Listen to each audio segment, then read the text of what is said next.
Hello दोस्तों, स्वागत है आप सभी का मेरे चैनल पर। तो दोस्तों, जैसा कि मैंने अपने पिछले वीडियो में बताया था कि मैं मैथ के लिए एक कंप्लीट सीरीज़ स्टार्ट करूंगा, जिसमें मैं कंप्लीट मैथ पढ़ाऊंगा।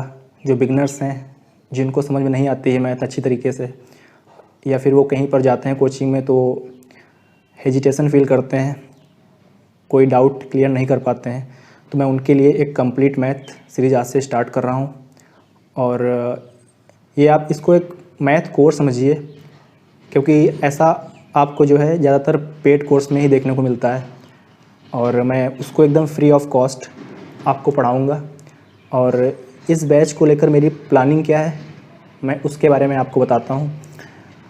तो मैं क्या करूँगा इस बैच में, मैं पहले किसी भी चैप्टर को पढ़ाने से पहले उसके बेसिक्स को डिस्कस करूँगा, क्योंकि किसी भी चैप्टर का बेसिक जानना बहुत ही ज़रूरी होता है। ठीक है, बेसिक को डिस्कस करने के बाद फिर मैं उस चैप्टर का एक एक सवाल सॉल्व करूँगा। ठीक है, अब मैं वो चैप्टर कहाँ से सॉल्व कराऊँगा आपको, तो वो मैं इस बुक से। ठीक है, इस बुक में सारे चैप्टर्स हैं मैथमेटिक्स के, अर्थमेटिक के सारे चैप्टर्स हैं, एडवांस के हैं। ये बुक एसएससी मैथमेटिक्स की है, जिसमें सारे सॉल्व पेपर्स दे रखे हैं 1997 से 2018 तक के। ठीक है, इसमें 100 प्लस क्वेश्चंस भी हैं, ऑब्जेक्टिव टोटल। ठीक है, तो काफ़ी क्वेश्चंस हो जाएंगे प्रैक्टिस के लिए। तो सबसे पहले हम लोग बेसिक डिस्कस करेंगे किसी चैप्टर से, और देन उसके बाद हम लोग एक एक सवाल सॉल्व करेंगे इस बुक का। और गाइज, अगर आप ये बुक सॉल्व कर लेंगे पूरी, तो एसएससी के जितने भी एग्ज़ाम्स होते हैं, सीजीएल, सीएचएसएल, एमटीएस,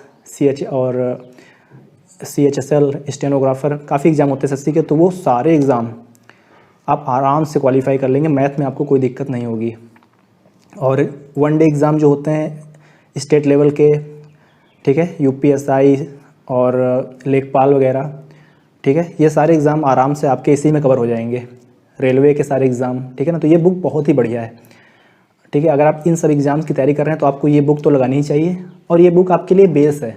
अगर आप ये बुक लगा लेंगे तो आपका क्या होगा, बेसिक जो है स्ट्रांग हो जाएगा, और आपका एक माइंड जो है वो एक मैथ को लेकर के ना एकदम सतर्क हो जाएगा। मतलब कि कोई भी आप क्वेश्चंस देखेंगे तो आपका माइंड उस हिसाब से चलने लगेगा। तो ये बुक तो आपको लगानी ही है। ठीक है, तो यही बुक मैं आपको पूरी सॉल्व करवाऊँगा, कंप्लीट एकदम। लेकिन सॉल्व कराने से पहले मैं किसी भी चैप्टर का बेसिक जरूर बताऊँगा। ठीक है, अब जैसे कि मैं फर्स्ट चैप्टर जो है परसेंटेज आपको पढ़ाऊँगा। तो परसेंटेज में टोटल कितने क्वेश्चन हैं मैं दिखाता हूँ आपको। ये है परसेंटेज। ठीक है, तो परसेंटेज में टोटल क्वेश्चन हैं 413 क्वेश्चन। मैं एक एक क्वेश्चन सॉल्व कराऊंगा। ठीक है, और ये चैप्टर मैं पहले इसलिए स्टार्ट कर रहा हूँ क्योंकि इस चैप्टर का यूज पूरी मैथ में होता है, कंप्लीट मैथ में, चाहे वो अर्थमेटिक का कोई चैप्टर या फिर एडवांस मैथ का, हर जगह पर इसका यूज होता है। ठीक है, चाहे वो डीआई हो आपकी, तो हर जगह पर इसका यूज है, इसलिए मैं पहला चैप्टर यही स्टार्ट कर रहा हूँ। ठीक है, तो दोस्तों अब मैं स्टार्ट करता हूँ अपने बेसिक्स से कि परसेंटेज के बेसिक्स क्या हैं। ठीक है दोस्तों, तो दोस्तों देखते हैं अपने बेसिक पॉइंट क्या है परसेंटेज के। ठीक है, तो बेसिकली मैंने इसमें 7 बेसिक पॉइंट्स रखे हुए हैं। ठीक है, आप देख सकते हैं 1 2 3 4 5 6 7। ठीक है, और ये 7 पॉइंट अगर आप अच्छी तरीके से समझ लेंगे तो आप सारे क्वेश्चंस को आसानी से सॉल्व कर लेंगे। ठीक है ना, तो पहला पॉइंट देखते हैं क्या है। तो पहला पॉइंट हमारा क्या है कि प्रतिशत को, ये साइन देख रहे हैं ना आप, इस साइन से प्रदर्शित करते हैं। एकदम सिंपल है। ठीक है, आपको केवल याद रखना है कि प्रतिशत को इस साइन से प्रदर्शित किया जाता है। ठीक है, ये वाला साइन। ठीक है, फॉर एग्जांपल मैं बताता हूँ अभी आपको। जैसे कि मैंने कहा 20% लिखिए आप, तो कैसे लिखेंगे, 20 लिखेंगे, परसेंटेज का साइन लगा देंगे। ठीक है, तो ये साइन ही हमें बताता है कि कोई चीज़ परसेंटेज में लिखी गई है। ठीक है, अगर 30% लिखने को बोला गया है तो 30 लिखेंगे, परसेंटेज का साइन लगा देंगे। अगर x% लिखने को बोला जा रहा है कि x% लिखो, तो x लिखेंगे, परसेंटेज का साइन लगा देंगे। ठीक है ना, y% लिखना है, y लिखेंगे, परसेंटेज का साइन लगा देंगे। तो ये साइन ही हमें बताता है कि कोई चीज़ परसेंटेज में लिखी गई है। ठीक है, तो ये पहला पॉइंट अपना क्लियर हो गया। ठीक है, इसमें ज़्यादा कुछ नहीं, बस यही समझना है कि परसेंटेज में जब हम किसी चीज़ को लिखते हैं तो ये साइन लगाना पड़ता है। ठीक है, आगे देखते हैं अपना दूसरा पॉइंट क्या है। तो दूसरा पॉइंट अपना है कि प्रतिशत का मतलब क्या होता है, परसेंटेज का क्या मतलब है। ठीक है, क्या होता है परसेंटेज, ये हमें पता करना है। ठीक है, तो देखते हैं क्या होता है। देखो, प्रतिशत का मतलब होता है जब किसी चीज़ को हम 100 को आधार मानकर, ठीक है, 100 को आधार मानकर उसका मान बताते हैं तो वो होता है परसेंटेज। जैसा कि इसका नाम आप देखिए, प्रतिशत, आप ऐसे लिखते हैं ना प्रतिशत, ठीक है, प्रतिशत, ठीक है। तो ये प्रति और ये शत आप अलग अलग कर लीजिए। अब इस प्रति का मतलब होता है 1, ठीक है, और शत का मतलब होता है 100। तो इसका मतलब क्या हुआ, इसका मतलब ये हुआ कि 100 में से 1 यूनिट, ठीक है, 100 में से जब कोई एक पार्ट हम बताते हैं तो वो होता है प्रतिशत। यानी कि जब किसी चीज़ की तुलना हम 100 को बेस मानकर करते हैं तो वही हमारा प्रतिशत कहलाता है, ठीक है। इसको मैं एक एग्जाम्पल के थ्रू बताता हूँ, तब आपको ज़्यादा समझ में आएगा।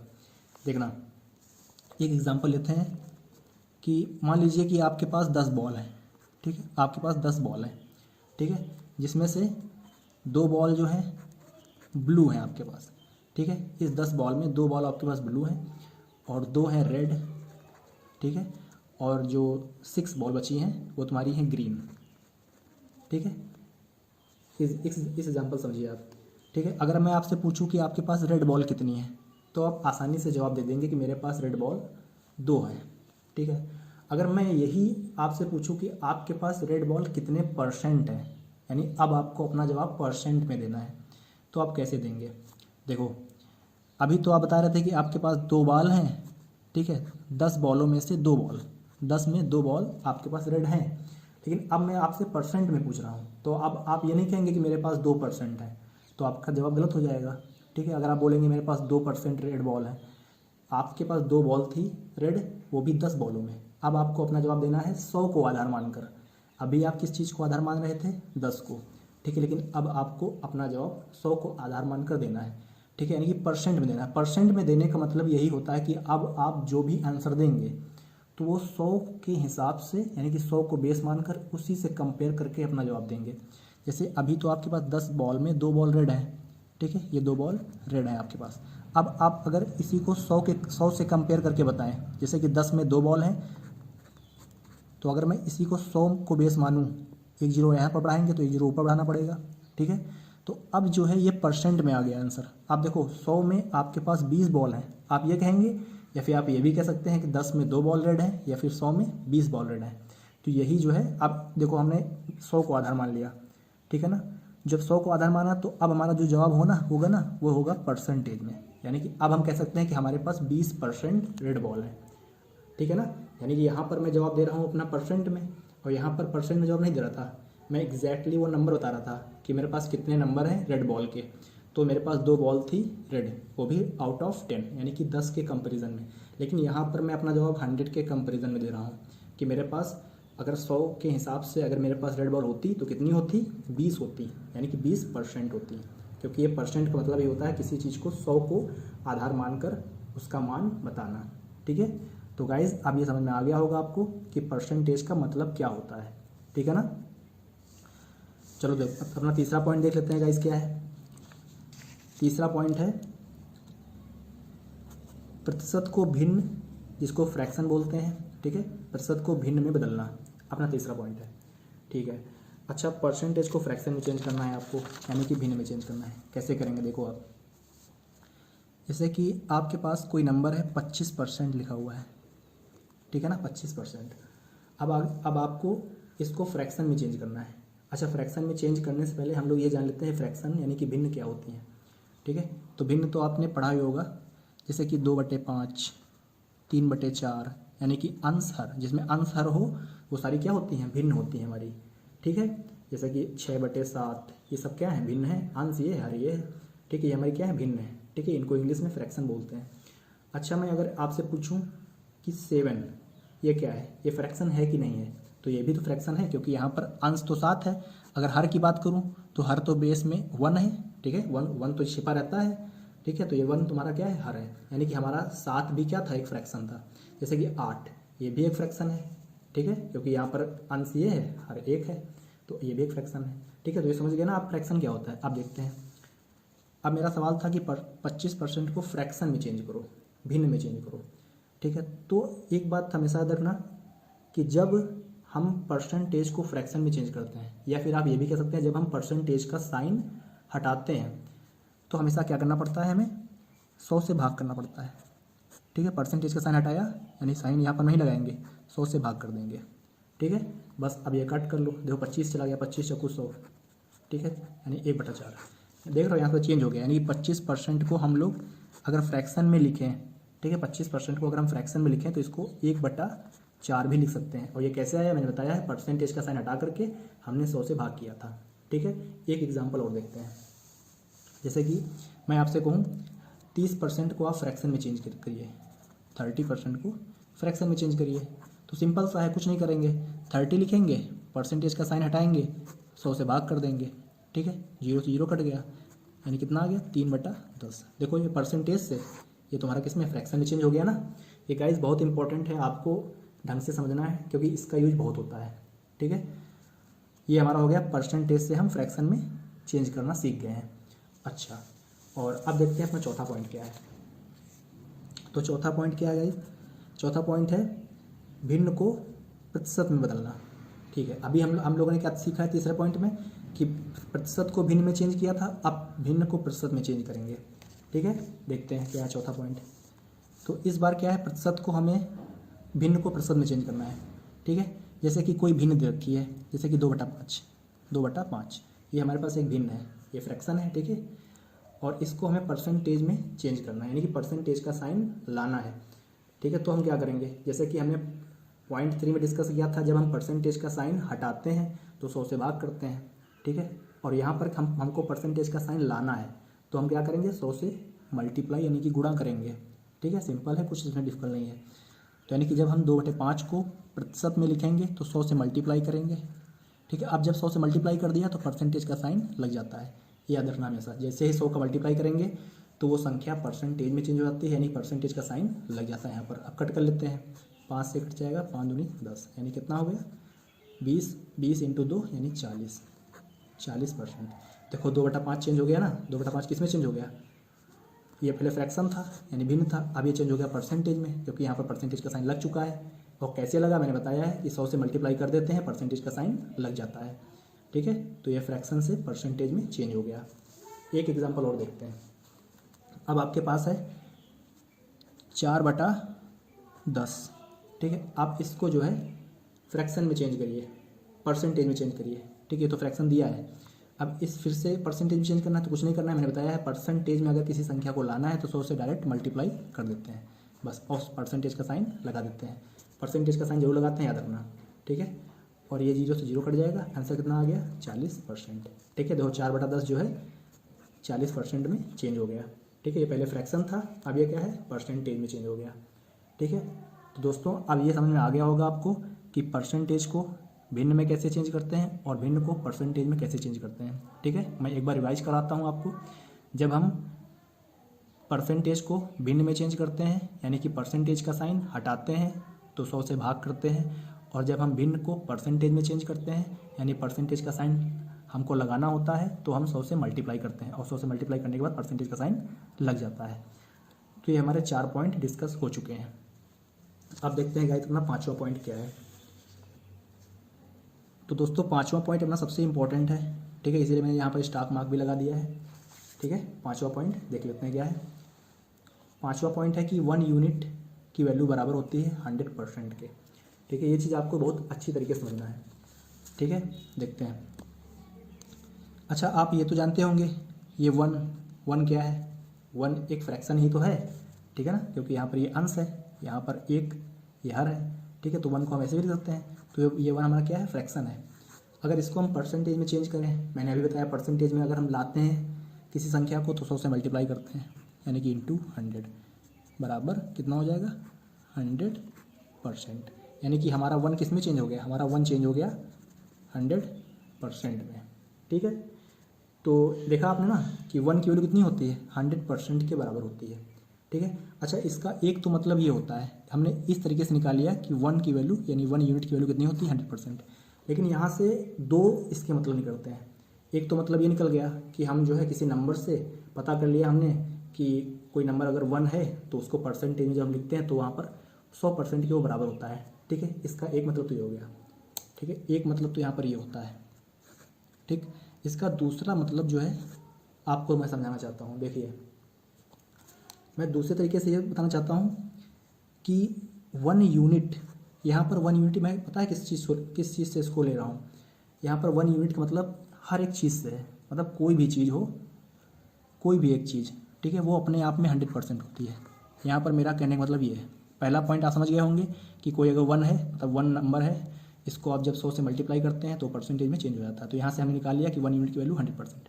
लेकिन इसका एक दूसरा अर्थ और होता है, यानी कि दूसरा सेंस क्या होता है कि 1 यूनिट का मतलब यहाँ से किसी वस्तु से है, ठीक है, किसी वस्तु से है, यानी कोई भी आर्टिकल है वो अपने आप में 100% होता है। जैसे कि आप जो है अपने आप में 100% है, ठीक है, ये पेन है, ये भी अपने आप में 100% है, ठीक है, और ये कॉपी है, ये भी अपने आप में 100% है। तो मैं यही बताना चाहता हूँ कि कोई भी चीज़ अगर है तो अपने आप में क्या है, 100% है। मैं बस यही आपको समझाना चाहता हूँ, ठीक है, कि 1 यूनिट इक्वल टू 100%, यानी कि हर एक चीज़ अपने आप में 100% होती है, ठीक है। अब पॉइंट नंबर 6 देखते हैं क्या है। पॉइंट नंबर 6, तो हमारा पॉइंट नंबर 6 जो है, देखो क्या कह रहे हैं कि प्रतिशत को कम ज़्यादा करना। अब पॉइंट नंबर 6 जो है ना, पॉइंट नंबर 5 से रिलेट करता है, इसीलिए मैंने पहले आपको पॉइंट नंबर 5 बता दिया है, ठीक है। अब पॉइंट नंबर 6 देखते हैं क्या है, ठीक है, प्रतिशत को कम ज़्यादा करना। देखो पॉइंट नंबर 6 क्या है। अब मैंने बताया है अभी आपको पॉइंट नंबर 5 में कि हर एक यूनिट, यानी कि हर एक चीज़ अपने आप में क्या है, 100% है, ठीक है। अब मैं आपको एक नंबर देता हूँ, सपोज दैट आपके पास एक नंबर है 70, ठीक है। मैं आपसे कहूँ इस 70 को आप 20% कम कर दीजिए, 20% इसकी वैल्यू कम करिए, तो ये 70 अभी तो अपने आप में 100% है, ठीक है, ये तो अभी है तो अपने आप में 100% है। अब इसको 20% कम करना है, तो ये अपने का आप कितना बच गया, 80% बच गया, ठीक है। यानी कि ये तो पहले अपने आप में 100% था, मैंने बताया कि हर एक चीज़ अपने आप में 100% होती है। अब हमें इसको 20% कम करना है, तो हम इसका निकालेंगे कितना, 80%, ठीक है। तो 80% निकालते हैं, देखो 70 इंटू 80, परसेंटेज का साइन हटाएंगे, मैंने बताया परसेंटेज का साइन हटाने के बाद क्या करते हैं, 100 से भाग करते हैं, ठीक है। एक जीरो से एक जीरो ये कट गया, ठीक है, एक जीरो से एक जीरो ये कट गया, यानी आंसर कितना आ गया, 7 इंटू 8 यानी कि 56। देखो निकल गया ना, यानी कि 70 का 80%, यानी कि 70 को हमने 20% जब कम किया तो इसकी वैल्यू कितनी आ गई, 56 आ गई, ठीक है। ये मैं आपको समझाना चाहता हूँ पॉइंट नंबर 6 के माध्यम से। एक एग्जाम्पल और देख लेते हैं, ठीक है, पहला एग्जाम्पल हो गया, एक एग्जाम्पल और देखते हैं। पहला एग्जाम्पल हो गया ना, दूसरा एग्जाम्पल देखते हैं क्या है। मैं आपसे कहता हूँ कि आपके पास कोई नंबर है, सपोज दैट मान लीजिए 225 है, ठीक है, 225, तो आप ना इसको 20% बढ़ाइए। इस बार मैं कह रहा हूँ इसको 20% बढ़ाइए, पिछली बार हमने क्या किया था, 20% कम किया था। अब इस नंबर को 20% आपको बढ़ाने को मैं कह रहा हूँ, तो ये नंबर अभी तो अपने आप में 100% है, ठीक है। मैंने बताया ना कि एक यूनिट यानी हर एक चीज़, पूरी दुनिया की हर एक चीज़ अपने आप में 100% है, तो यानी ये नंबर तो अभी अपने आप में 100% है। जब मैं इसको 20% बढ़ाऊँगा तो ये कितना हो जाएगा, अपने आप का 120% हो जाएगा, जिससे कि ये नंबर अपने आप का क्या हो गया था, 80% बचा था, क्योंकि हमने इसका 20% मान कम कर दिया था। यहाँ पर इसको 20% बढ़ा रहे हैं तो ये अपने आप का 120% हो गया, ठीक है। अब देखो, अब यहाँ से क्या करेंगे, 225, अब इसको सॉल्व कर लेंगे, कुछ नहीं है, परसेंटेज का साइन हटाएंगे, 100 से भाग करेंगे, ठीक है, परसेंटेज का साइन हटाएंगे, 100 से भाग करेंगे, जीरो से जीरो कट गया। अब ये 2 से कट जाएगा 6 बार, ये 5 बार, अब इसको 5 से काट देंगे, 5 को 20, 5 25, यानी कि 45 इंटू 6, ठीक है। इसको मल्टीप्लाई कर लेंगे, 6 पंचे 30, 6 चौको 24 और 24 3 27, 270, तो ये इसका आंसर आ गया 270, ठीक है। यानी हमारे पास एक नंबर था 225, ठीक है, हमने इस नंबर में 20% की वृद्धि की थी। जब 20% की वृद्धि की थी तो हमने क्या किया था, ये नंबर पहले तो अपने आप में 100% था, जब इसमें 20% की हमने वृद्धि कर दी तो ये अपने आप का कितना हो गया, 120% हो गया। बस उसके बाद हमने कुछ नहीं किया, केवल सॉल्व किया है, ठीक है। जैसे पहले एग्जाम्पल में क्या किया था, कोई नंबर था हमारे पास 70, ठीक है, कोई नंबर हमारे पास 70 था, तो ये पहले तो अपने आप में 100% था, लेकिन इसमें हमने 20% की कमी की थी, तो ये अपने आप का कितना बचा था, 80%, ठीक है। तो इसको बस हमने उसके बाद क्या किया, सॉल्व किया, आंसर कितना आ गया, 56, ठीक है। तो ये हमारा पॉइंट नंबर 6 हो गया दोस्तों। ये बहुत ही इंपॉर्टेंट 2 पॉइंट है, आपको ये चीज़ एकदम पता होनी चाहिए, ठीक है। तो अब पॉइंट नंबर 7 देख लेते हैं क्या है। पॉइंट नंबर 7 है इंपॉर्टेंट फ्रैक्शन वैल्यूज़, प्रतिशत के टर्म में, ठीक है। अच्छा, ये वैल्यूज़ जो है ना आपको रट्टा मारनी है, ठीक है। कुछ इंपॉर्टेंट वैल्यूज़ हैं, फ्रैक्शन से परसेंटेज में कन्वर्जन और परसेंटेज से फ्रैक्शन में कन्वर्जन, आपको उनको याद रखना है, ठीक है। तो वो मैं वैल्यूज़ जो है आपको अभी दिखाता हूँ कौन सी हैं। तो दोस्तों देख लेते हैं अपनी इम्पोर्टेंट जो फ्रैक्शन वैल्यूज़ हैं वो कौन कौन सी हैं। जैसे कि पहली मैंने टोटल जो है टोटल 14, आपको 14 जो है फ्रैक्शन से परसेंटेज में कन्वर्जन याद रखना है, ठीक है। क्या होता है ये तो आपको रट्टा मारने हैं, ठीक है। मैं दिखाता हूँ आपको कौन कौन से हैं। जैसे कि पहला है 1, ठीक है। तो मैंने बताया भी है 1 की वैल्यू क्या होती है, 100% के बराबर होती है, क्योंकि जब हम परसेंटेज में चेंज करेंगे 1 को तो 100 से मल्टीप्लाई करना पड़ेगा, मैंने बताया था, ठीक है। तो यहाँ से 100 से मल्टीप्लाई करेंगे कितना आ जाएगा, 100%। 1 में 100 से मल्टीप्लाई कर देंगे 100% आ गया। इसी प्रकार 1/2 आपको याद रखना है, 1/3 याद रखना है, 1/4, ठीक है, 1/5, इसी तरह से ये इतनी सारी हैं, आपको 15 तक की याद रखनी है, ठीक है। 1/15 तक की आपको फ्रैक्शन वैल्यू याद रखनी है परसेंटेज के टर्म में, ठीक है। तो अब 1/2 है, जैसे कि मैं एक दो एग्जाम्पल के साथ आपको समझाता हूँ।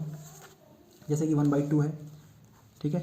अब इसको परसेंटेज के टर्म में हमको याद रखना है। मैंने बताया है 1/2 को परसेंटेज में कैसे लाएंगे, 100 से मल्टीप्लाई करते थे और ये वैल्यू हमारी ये फ्रैक्शन थी, परसेंटेज में लाना है, 100 से मल्टीप्लाई कर देंगे, ठीक है। 100 से मल्टीप्लाई कर देंगे तो कितना आ जाएगा, ये कट जाएगा 50, यानी 50%। तो ये यहाँ से आया है, ठीक है। 1/2 वैल्यू क्या होगी, 50%। जैसे 1/3 है, ठीक है, 1/3 देखते हैं।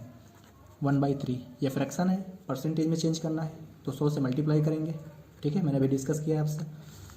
तो ये हमारा कितना हो गया, 100 से मल्टीप्लाई करने के बाद परसेंटेज का साइन लग जाता है, मैंने बताया है, ठीक है। यहाँ पर भी परसेंटेज का साइन लग गया था। तो ये कितना हो गया, 100/3%, ठीक है। यानी 1/3 हमारा चेंज किस में हो गया, 100/3% में, ठीक है। इसको 100/3% लिख सकते हैं, या फिर इसको ऐसे भी लिख सकते हैं, 3 से जब भाग करेंगे 33 सही 1/3%, ठीक है। 33 सही 1/3%, इसको ऐसे भी लिख सकते हैं। और या फिर इसको ऐसे भी लिख सकते हैं, जब हम भाग करेंगे 3 का 100 में, देखिए आप 3 का जब 100 में भाग करेंगे तो कितना हो जाएगा, ये जाएगा 3 बार, ठीक है। 3 3 का 9, 1 0, फिर 3 बार जाएगा, फिर 9 1, फिर हमको यहाँ पर पॉइंट लगाना पड़ेगा, फिर 1 0 बढ़ाएंगे, ठीक है। तो ये फिर 3 बार जाएगा, 9 1, अब जब फिर 0 बढ़ेगा, फिर यहाँ पर ये 3 बार जाएगा। तो इसी तरीके से क्या होगा, ये 3 3 3 3 चलता रहता है, ठीक है। तो इसको हम कैसे लिखेंगे, यानी कि 1/3, ये इंपॉर्टेंट है, आप अच्छी तरीके से समझ लीजिए इसको, ठीक है। अब इस 1/3 को हम जो है जब परसेंटेज में चेंज करेंगे 100 से मल्टीप्लाई करेंगे, यानी 100/3% हो गया। इसको ऐसे लिख सकते हैं और इसको ऐसे भी लिख सकते हैं, 33 सही 1/3%, ठीक है। और इसको ऐसे भी लिख सकते हैं, इसे देखो था ना 33.33333, यानी कि ये जो है इसका रिपीटेशन जारी है, ये ख़त्म नहीं होगा, ये इनफाइनाइट तक जाएगा, ठीक है, अनंत तक जाएगा ये। तो इसको ऐसे भी लिख सकते हैं 33.2 पॉइंट तक, केवल 2 पॉइंट तक लेते हैं, उसके बाद के लेटर को छोड़ देते हैं, ठीक है। तो 33.33%, इसको ऐसे भी लिख सकते हैं, या फिर ये ऐसे भी लिख के आता है 33.34%, ठीक है। और ये वैल्यू दोनों क्या होती हैं, ये वैल्यू होती हैं लगभग वैल्यू होती हैं, ठीक है। यानी यहाँ से अगर हम परसेंटेज का साइन हटाएंगे तो हमें 1/3 प्राप्त नहीं होगा, ठीक है, क्योंकि ये लगभग वैल्यू है। लेकिन एग्ज़ाम में क्या होता है, ये वैल्यू एग्जामिनर अगर देता है तो उसका मतलब यही होता है कि इस परसेंटेज का मतलब 1/3 ही आप अज्यूम करेंगे, ठीक है, क्योंकि ये अप्रॉक्सीमेट वैल्यू है, काफ़ी क्लोज है। तो इसलिए आपको केवल याद रखना है कि 33.3333 या फिर 33.3444, ये आपकी जो है 1/3 के बराबर होती है, ठीक है गाइज। इसी प्रकार 1/4 है, ठीक है, 1/4 है। तो 1/4 को जब आप 100 से मल्टीप्लाई करेंगे, ठीक है, तो परसेंटेज का साइन लग जाएगा, 4 से कट कर देंगे तो आंसर कितना आ जाएगा, 25%, ठीक है। इसी प्रकार 1/5 है, ठीक है, 1/5, इसको भी आप जब 100 से मल्टीप्लाई करेंगे परसेंटेज का साइन लग जाएगा, 5 से कट करेंगे 20% आ जाएगा, ठीक है भाई, ठीक है। इसी प्रकार 1/6 है, 1/6 को जब 100 से मल्टीप्लाई करेंगे तो आपका कितना आ जाएगा, 16 सही 2/3%, ठीक है। या फिर इसको 16.66% लिखते हैं। अब ये क्या है, अप्रॉक्सीमेट वैल्यू है, ठीक है, लगभग वैल्यू है। तो यहाँ पर ये भी लगभग वैल्यू है, ठीक है। इसको भी आप याद रखिए कि इसका अप्रॉक्सीमेट वैल्यू जो है ये होती है 16.6666, क्योंकि यहाँ पर भी 6 का रिपीटेशन होता रहेगा, इसलिए हमने 2 पॉइंट, यानी कि पॉइंट के बाद केवल 2 डिजिट तक के, ठीक है, 2 डिजिट लिए हैं केवल पॉइंट के बाद। तो इसका मान आप याद रखना कि 1/6 की वैल्यू जो है 16.6666 होती है परसेंटेज के टर्म में, ठीक है। मैं एक बार दिखा देता हूँ, ये भी आपको देख लीजिए आप। जैसे कि 1/6 था हमारे पास, ठीक है, इसको हमें परसेंटेज में चेंज करना है। मैंने बताया है कोई भी फ्रैक्शन अगर दे रखी हो उसको परसेंटेज में अगर लाना है तो 100 से मल्टीप्लाई करते हैं, 100 से मल्टीप्लाई कर दिया, ठीक है। उसके बाद इधर कट जाएगा 2 से, 2 3 बार और ये 50 बार, तो ये कितना आ गया 50 बटे, ये परसेंटेज का साइन 100 से मल्टीप्लाई करने के बाद परसेंटेज का साइन लग जाता है, ठीक है। ये आ गया 50/3%, ठीक है। तो इसको जब हम भाग करते हैं तो क्या आ जाएगा 16 सही 2/3%, ठीक है। ये तो अभी एग्जैक्ट वैल्यू है क्योंकि हाँ 3 16 48 तो 50/3, ये तो अभी भी लिखी हुई है, क्योंकि अगर इसको हम परसेंटेज का साइन यहाँ से हटाएंगे तो हमको रिवर्स में 1/6 मिल जाएगा। लेकिन अब देखिए अगर मैं इसको ये लिख दूँ 16.66%, अब यहाँ से अगर परसेंटेज का साइन हटाओगे ना तो 1/6 की वैल्यू से 1/6 हमें मान प्राप्त नहीं होगा, क्योंकि ये अप्रॉक्सीमेट वैल्यू यानी कि लगभग वैल्यू है ये हमें, ठीक है, ये हमारी लगभग वैल्यू है। ये बात इंपॉर्टेंट पॉइंट है, इसको याद रखना आप, ठीक है ना। ये हमारी लगभग वैल्यू होती है। कैसे आएगी ये वैल्यू, कैसे आएगी, मैं जब इसको भाग करोगे तब आ जाएगी, देखना। यहाँ से कितना आ गया था 50/3, तो 50 में जब हम 3 का भाग करते हैं कितने बार जाएगा 16 बार जाएगा, 16 48, ठीक है, 2 बच गए यहाँ पर। उसके बाद पॉइंट लगाते हैं, 0 बढ़ाते हैं, ये 6 बार जाएगा 18 2।